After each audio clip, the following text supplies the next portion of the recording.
Welcome future doctors into the white coat educator. I am Yasmin Pathan, a BHMS student. आज हम देखेंगे respiratory system का next topic mechanism of respiration, जो कि university exam में LAQ means 10 mark के लिए पूछा जाता है। मोस्टली रिपीटेड क्वेश्चन है। इसके अंदर हमें क्या respiratory movements, respiratory muscles, thoracic cage की मूवमेंट, लंग की मूवमेंट्स, उनके फैक्टर्स और प्रिवेंटिंग फैक्टर्स, इनको लिखना होता है। ठीक है, सबसे पहले हम क्या करेंगे, रेस्पिरेटरी मूवमेंट से स्टार्ट करेंगे। मेनली रेस्पिरेशन में होता क्या है, 2 मूवमेंट्स होती है, एक इंस्पिरेशन होता है और दूसरा हमारा एक्सपायरेशन होता है। कभी भी याद रखना, इंस्पायरेशन जो प्रोसेस है यानी एयर जो अंदर लेने की प्रोसेस है वो कैसी एक्टिव प्रोसेस होती है। क्यों? तो इसमें सम अमाउंट की एनर्जी और मसल्स का इन्वॉल्वमेंट रहता है, उनका कॉन्ट्रैक्शन होना पड़ता है। उसमें से क्या है, inspiration is a active process while the expiration is a passive process. वो पैसिव प्रोसेस होता है। ठीक है, इंस्पायरेशन के टाइम पे क्या होता है, हमारा जो थोरैसिक केज है यानी रिब्स, मेनिब्रियम, स्टर्नम, ये सबसे मिलकर जो बना है, थोरैसिक केज क्या होता है, इनलार्ज होता है और हमारे जो लंग क्या होते हैं, एक्सपांड होते हैं ड्यूरिंग द इंस्पायरेशन। बट वही एक्सपायरेशन के टाइम पे क्या होता है, ये थोरैसिक क्या होती है, इसकी प्री इंस्पायरेटरी पोजीशन में आ जाती है और लंग की भी साइज क्या हो जाती है, डिक्रीज हो जाती है। ये कब होता है, हमारा एक्सपायरेशन के टाइम पे। एक्टिव पैसिव प्रोसेस याद रखो, और कब इंस्पायरेशन के टाइम पे कौन सी क्या हो रहा है और एक्सपायरेशन के टाइम पे क्या हो रहा है, ये क्या हमें लिखना होता है हमें रेस्पिरेटरी मूवमेंट्स में। ठीक है, फिर हम नेक्स्ट इसके ऊपर जाते हैं रेस्पिरेटरी मसल्स पे, यानी मसल्स ऑफ रेस्पिरेशन कौन कौन से। मेनली पहले ये समझ लो कि रेस्पिरेशन के मसल 2 टाइप में डिवाइड किए गए। एक होते हैं हमारे प्राइमरी रेस्पिरेटरी मसल्स और सेकंड होते हैं हमारे सेकेंडरी और the accessory respiratory muscles. Primary respiratory muscles किसको बोलते हैं, तो primary respiratory muscles are those muscles which are responsible for increasing the size of the thoracic cage in a normal breathing.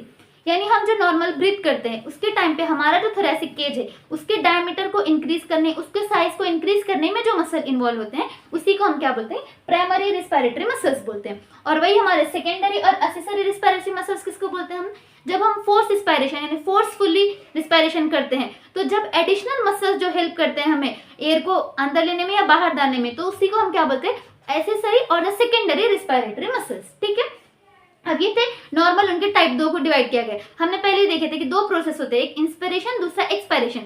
जो मसल इंस्पायरेशन में help करेंगे उसको हम क्या बोलेंगे, इंस्पायरेटरी मसल्स, और जो मसल एक्सपायरेशन में हेल्प करेंगे उसको हम क्या बोलेंगे, एक्सपिरेटरी मसल्स। ये मसल्स MCQs के लिए मस्ट है। जब भी अगर ये इससे पूछा जाता है रेस्पिरेटरी मसल्स से MCQs, तो मोस्टली उसके मसल्स पे पूछा जाता है। ठीक है, तो इसके अंदर देखो प्राइमरी रेस्पिरेटरी मसल्स जो कि हेल्प करेंगे थोरैसिक केज को इंक्रीज करने में। उसके अंदर प्राइमरी इंस्पिरेटरी मसल्स यानी इंस्पिरेशन के टाइम पे कौन कौन हेल्प करेगा, तो डायफ्राम एक हमारा हेल्प करता है और दूसरा हमारा कौन सा, एक्सटर्नल इंटरकोस्टल मसल। ये दोनों हेल्प करते हैं हमारे प्राइमरी इंस्पिरेटरी मसल की मूवमेंट करने में। सेकेंड हमारी होता है प्राइमरी एक्सपायरेटरी मसल्स, यानी एक्सपिरेशन के टाइम पे कौन से मसल्स हेल्प करते हैं थोरैसिक केज को प्री इंस्पिरेटरी पोजीशन में लाने के लिए, वो होते हैं हमारे इंटरनल इंटरकोस्टल मसल। ठीक है, इंस्पायरेटरी में कौन था, एक्सटर्नल इंटरकोस्टल मसल, और वही एक्सपायरेटरी में कौन सा, इंटरनल इंटरकोस्टल मसल्स। ठीक है, नेक्स्ट हम देखेंगे एक्सेसरी इंस्पायरेटरी मसल्स। एक्सेसरी यानी वो वाले मसल्स जो क्या करते हैं, एक्सेसरी वो वाले मसल्स होते हैं जो क्या करते हैं, हमारे फोर्स इंस्पायरेशन में हेल्प करेंगे। उसमें जो इंस्पायरेशन के टाइम पे हेल्प करेंगे वो मसल्स कौन से हैं, स्टेनोक्लीडोमास्टोइड, एंटेरियर सेरेटनी, स्क्लेनियस एंड पेक्टोरालिस। ये वो मसल्स है जो इंस्पिरेशन के तौर पर हेल्प करते हैं, जो कि एक्सेसरी और सेकेंडरी है। और हमारा आता है एक्सेसरी एक्सपायरेटरी मसल्स, यानी एक्सपिरेशन के टाइम पे कौन हेल्प करता है, ओनली वन, एब्डोमिनल मसल्स। दोनों जगह पे भी याद रखो, प्राइमरी में एक्सपायरेटरी में भी एक ही है, इंटरनल इंटरकोस्टल, और सेकंड में एक्सेसरी में भी सिर्फ एक ही है, कौन से, एब्डोमिनल मसल्स। नेक्स्ट हम देखेंगे अब मूवमेंट्स।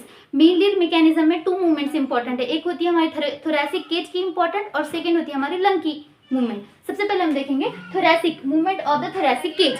ठीक है, ये एकदम डायग्राम में बनाने का मतलब, ये टेबल के फॉर्मेट में बनाने का मेरा मेन एम क्या है कि आप लोगों को इजीली कॉन्सेप्ट क्लियर हो।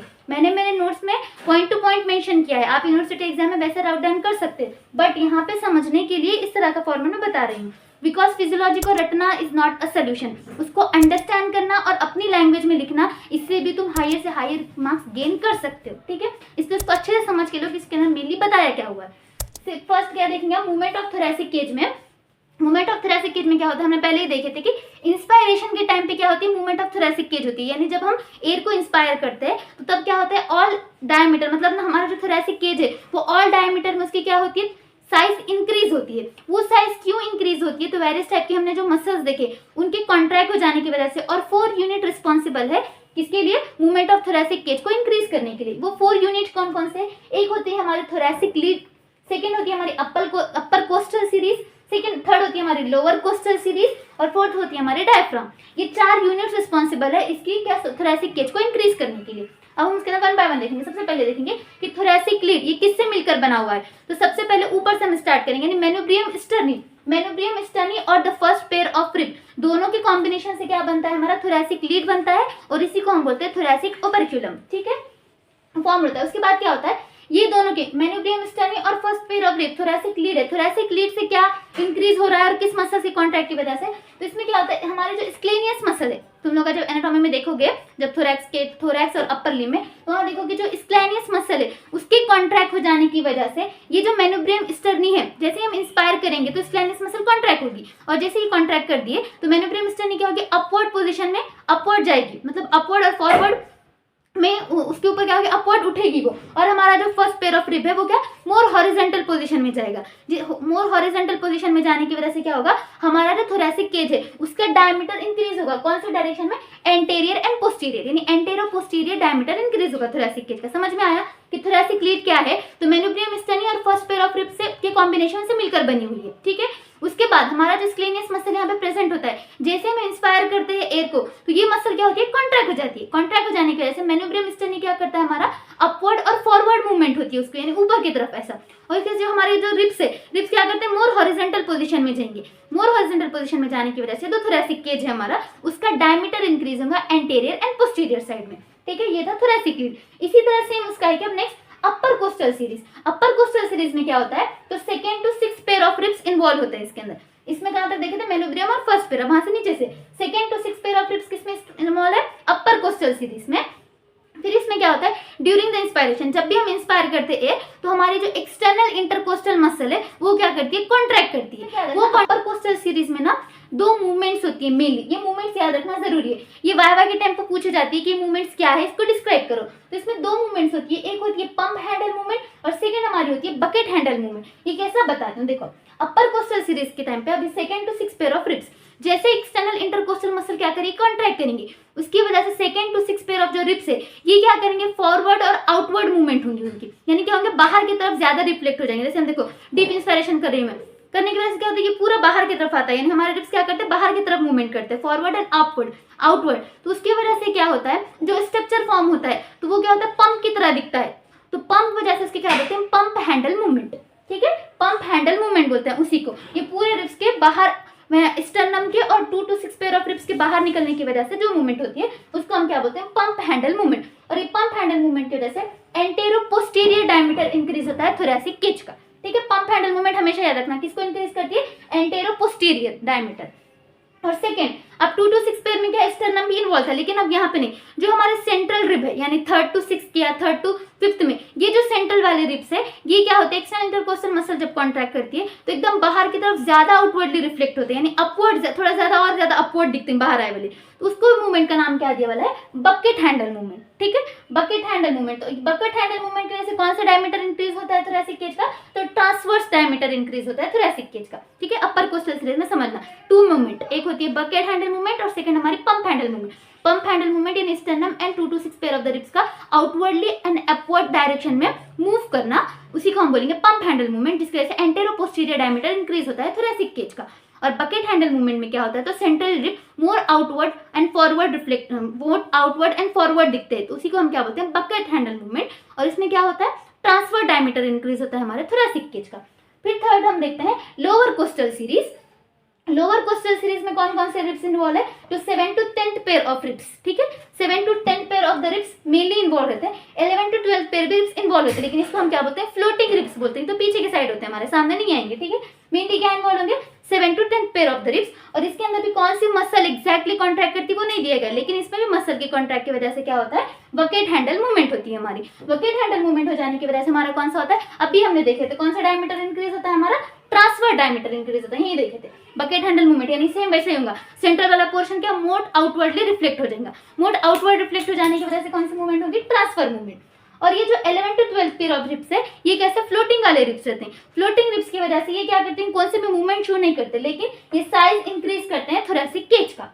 फिर हमारा लास्ट वन आता है डायफ्राम। डायफ्राम में क्या होता है, डायफ्राम किससे फॉर्म होगा, तो डायफ्राम से ही फॉर्म होगा, सीधा सीधा दिया हुआ है। फिर इसमें कौन सा मसल कॉन्ट्रैक्ट नहीं होंगे, ड्यूरिंग हम नॉर्मल पोजीशन में हमारा जो डायफ्राम कैसा रहता है, फ्लैट रहता है, लेकिन जब इंस्पायरेशन करते हैं तो हमारा डायफ्राम क्या हो जाता है, डोम शेप बन जाता है। वो डोम शेप बन जाने की वजह से मसल फाइबर क्या होता है, नजदीक आते हैं, कॉन्ट्रैक्ट होते हैं, और वो मसल फाइबर के कॉन्ट्रैक्ट हो जाने की वजह से हमारा जो थोरैसिक केज है उसका जो डायमीटर है वो वर्टिकल डायरेक्शन में इंक्रीज होता है। ठीक है, ये पूरे इनके डायमीटर्स और ये जो मूवमेंट्स है इनको अच्छे से याद रखना इसके अंदर मस्ट है। ये था हमारा movement of the thoracic cage. Next हम देखेंगे मूवमेंट्स ऑफ लंग।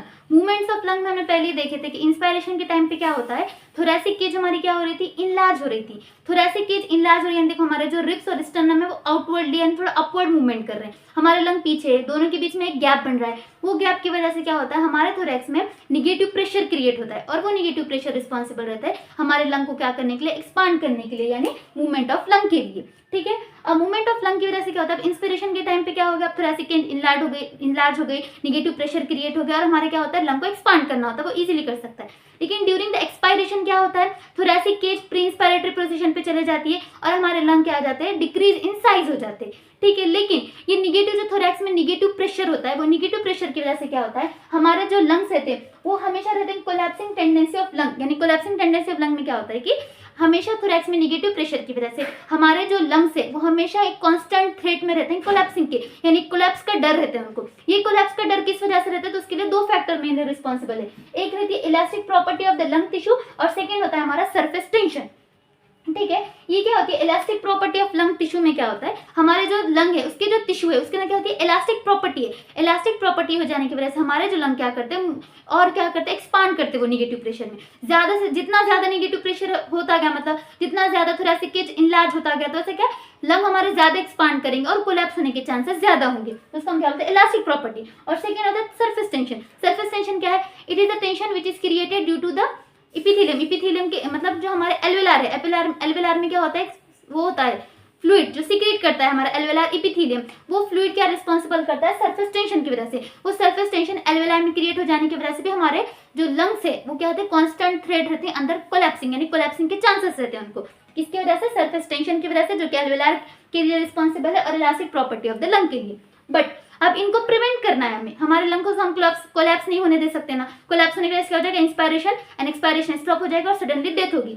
इसको स्टॉप करने की वजह से सम फैक्टर रिस्पॉन्सिबल है जो क्या करते हैं, कोलैप्सिंग टेंडेंसी को प्रिवेंट करते हैं। वो कौन से factors preventing the collapsing tendency of the lung, तो मेनली टू फैक्टर्स है, एक होता है हमारा इंट्राप्लूरल प्रेशर और सेकेंड हमारा होता है सरफेक्टेंट। इंट्राप्लूरल प्रेशर कौन सा प्रेशर, इंट्राप्लूरल प्रेशर हमने देखे थे, हमारा जो लंग है उसकी कवरिंग को हम क्या बोलते हैं, प्लूरा बोलते हैं। प्लूरा के अंदर जो प्रेशर होता है उसी को हम क्या बोलते हैं, इंट्राप्लूरल प्रेशर। वो भी प्रेशर कैसा होता है, निगेटिव प्रेशर। तो ये प्रेशर क्या करता है, कोलैप्सिंग टेंडेंसी ऑफ लंग को प्रिवेंट करता है। और सेकेंड होता है हमारा सरफेक्टेंट। सरफेक्टेंट एक अलग से एसक्यू है जो कि हम आगे के लेक्चर में देखेंगे, लेकिन यहाँ सिर्फ इतना समझना कि सरफेक्टेंट ये सरफेक्ट एक्टिंग मटेरियल है which is responsible for preventing the collapsing tendency of the lung. ये क्या है, ये मैं अगले लेक्चर में पूरा आपको एक्सप्लेन करूंगी। सिर्फ यहाँ पे लिखते वक्त इतना ही लिखना है मैकेनिज्म में कि surfactant these are the surface acting material which are responsible for preventing the collapsing tendency of the lung by reducing the surface tension. ठीक है, ये था पूरा मैकेनिज्म का। आपको अगर इसमें कुछ भी डाउट है तो आप कमेंट में राइट डाउन कर सकते हो, मैं जल्द से जल्द उसे क्लियर करने की कोशिश करूंगी। और आप जरूर कमेंट में ये फीडबैक दे देना आपका कि मेरा जो टेबल के फॉर्मेट में आपको पढ़ाना है वो समझ आ रहा है या नहीं। अगर नहीं तो मैं और ज्यादा अच्छे से आपको एक्सप्लेन करने की कोशिश करूंगी। If you like this video, like share and subscribe to my channel white coat educator. इसके जो लेक्चर्स के नोट्स है वो टेलीग्राम पे अवेलेबल है, जिसकी लिंक डिस्क्रिप्शन में दी गई है, आप वहां से डाउनलोड कर सकते हो। मिलते हैं नेक्स्ट वीडियो में।